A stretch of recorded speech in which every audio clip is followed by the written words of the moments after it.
Hello दोस्तों, जो भी स्टूडेंट यूजीसी नेट सेट या फर्स्ट ईयर की प्रिपरेशन कर रहे हैं, असिस्टेंट प्रोफेसर की प्रिपरेशन कर रहे हैं, तो मैं आपको 3 मिनट में क्या है कि एक इंपॉर्टेंट ज्योग्राफी का एक इंपॉर्टेंट टॉपिक करवाने वाली हूं। तो मेरे साथ इस वीडियो में बने रहे। पृथ्वी के आंतरिक संरचना इस टॉपिक में ये मैंने डायग्राम लास्ट वीडियो में आपको मैंने डायग्राम पढ़ाया था। तो इस डायग्राम के थ्योरी कोर से पढ़ते हैं कि पृथ्वी की आंतरिक संरचना अभिनव के अनुसार पृथ्वी की 3 परतें होती हैं, क्रस्ट, मेटल और कोर। जो अब होता है कि डिस्कंटिन्यूटी लेयर होती है, उसमें क्या होता है, पृथ्वी की आंतरिक संरचना की गहराई में जाने पर चट्टानों के घनत्व में अचानक परिवर्तन आता है, उसे डिस्कंटिन्यूटी लेयर कहते हैं। मतलब जैसे ही अचानक से परिवर्तन आ जाता है डेंसिटी में, उसे बोलते हैं डिस्कंटिन्यूटी लेयर। तो अब सबसे पहले पढ़ते हैं क्रस्ट यानी भूपर्पटी के बारे में। इसकी औसत मोटाई होती है वो 30 किलोमीटर होती है। मैंने आपको बताया था धरातल से 30 किलोमीटर तक होता है, उसे बोलते हैं भूपर्पटी यानी क्रस्ट। और महाद्वीपीय जो भाग होते हैं उसमें महाद्वीप भागों में 50 किलोमीटर होती है और हिमालय क्षेत्र में 70 किलोमीटर होती है। और महासागर में होती है इसकी मोटाई होती है वो कम होती है, 5 से 10 किलोमीटर होती है। इसकी जो डेंसिटी होती है एवरेज 2.75 से 2.9 ग्राम प्रति सेंटीमीटर क्यूब होती है। ऊपरी भूपट्टी जिसमें महाद्वीपीय भाग अधिक आता है तथा ग्रेनाइट अधिक पाई जाती है, तथा निचली भूपट्टी जिसमें क्या होता है कि महासागरीय बेसिन आते हैं, ये बेसाल्ट चट्टानों की अधिकता होती है। मतलब ऊपरी जो भूपट्टी है इसमें तो महाद्वीपीय भाग ज्यादा आते हैं और निचली भूपट्टी यानी निचली क्रस्ट में क्या होता है महासागरीय भाग ज्यादा आते हैं। और ये ग्रेनाइट से बना हुआ है, ये बेसाल्टिक चट्टानों से बना हुआ है। अब संपूर्ण क्रस्ट होती है ये सारी ठोस अवस्था में होती है। संपूर्ण जो क्रस्ट होती है ठोस अवस्था में पाई जाती है। अब नीचे की जो मेंटल परत है वो होती है 30 से 2900 किलोमीटर तक की होती है, 30 से 2900 किलोमीटर तक होती है। अब इसमें पहला आता है लिथोस्फीयर या स्थलमंडल कहते हैं। ये होता है 10 किलोमीटर से 200 किलोमीटर तक का होता है। ये एवरेज अगर एक फिक्स में आंसर पूछे तो 22 किलोमीटर बोलेंगे आप। संपूर्ण क्रस्ट इसमें लिथोस्फीयर या स्थलमंडल में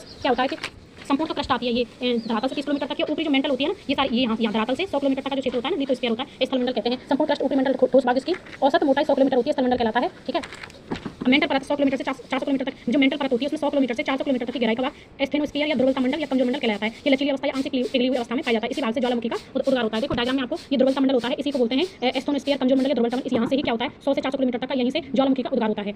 इसी भाग से ज्वालामुखी का उद्गार होता है। उस भाग से भूकंप तरंग गुजरती है तो उनकी जो गति होती है वो स्लो हो जाती है। निम्न वेग का मंडल लो वेलोसिटी जोन भी कहा जाता है। मेंटल परत में 400 किलोमीटर से 700 किलोमीटर तक का भाग संक्रमण मंडल के रूप में इसे आगे चट्टानों की नदी भी कहा जाता है। मेंटल जो परत का घनत्व होता है डेंसिटी 2.9 से 4.7 ग्राम प्रति सेंटीमीटर की होता है। 400 किलोमीटर से 700 किलोमीटर का भाग होता है संक्रमण मंडल होता है, इसे आगे चट्टानों की नदी कहते हैं, है ना। अब इसकी जो इस पूरे की जो डेंसिटी होती है मेंटल परत की वो कितनी होती है 2.9 से 4.7 ग्राम प्रति सेंटीमीटर क्यूब। अब पढ़ते हैं कोर यानी करोड़ को। 2900 किलोमीटर से केंद्र तक यानी 6370 किलोमीटर तक भाग आता है। इसमें बाह्य करोड़ और बाह्य करोड़ होती है और आंतरिक करोड़ होती है। बाह्य करोड़ होती है 2900 किलोमीटर से 5150 किलोमीटर होती है। इसमें भूकंप की जो एस तरंगें होती है वो क्या हो जाती है, लुप्त हो जाती है। ये तरल अवस्था में होता है। एक तो आपको याद रखना कि ये बाह्य करोड़ होता है वो तरल अवस्था में होता है, उसमें भूकंप की जो कौन सी तरंगें होती है एस तरंगें होती है वो लुप्त हो जाती हैं। और दूसरा होता है कि 5150 किलोमीटर से केंद्र तक आंतरिक भाग ठोस करोड़ होता है वो जेलीफिश की तरह होता है। ये जो बाह्य करोड़ होता है वो जेलीफिश, इसे डबल डी प्राइम भी कहते हैं। क्या कहते हैं, डबल डी प्राइम कहा जाता है। करोड़ का औसत घनत्व होता है वो 11 से 13 ग्राम प्रति सेंटीमीटर की होता है। यहाँ भारी घनत्व किसके कारण, लोहे निकल पदार्थ पाए जाते हैं उसके कारण होता है। अब क्या होता है कि डिस्कंटिन्यूटी लेयर होती है, उसमें पृथ्वी की ऊपरी सतह से केंद्र की ओर क्रम होते हैं। सबसे पहला होता है कोनार्ड, फिर मोहो, गुरेपड़ी, गुटेनबर्ग और लेहमान। ठीक है, कोनार्ड क्या होता है, ऊपरी क्रस्ट और निचली क्रस्ट के बीच का भाग। ऊपरी क्रस्ट और निचली क्रस्ट के बीच का भाग क्या होता है, कोनार्ड होता है। ठीक है, दूसरा इसमें महाद्वीपीय इसमें ऊपर की तरफ महाद्वीपीय भाग जाते हैं, निचली की तरफ महासागरीय, है ना। महाद्वीप या भूपर्पटी और महासागरीय भूपर्टी के बीच का भाग होता है उसे बोलते हैं कोनार्ड। अब दूसरा होता है मोहो, क्रस्ट और मेंटल के बीच का भाग होता है। जैसे ये मोहो जो होता है वो ये पूरी क्रस्ट और नीचे का क्या होता है मेंटल के बीच का भाग क्या होता है, मोहो होता है।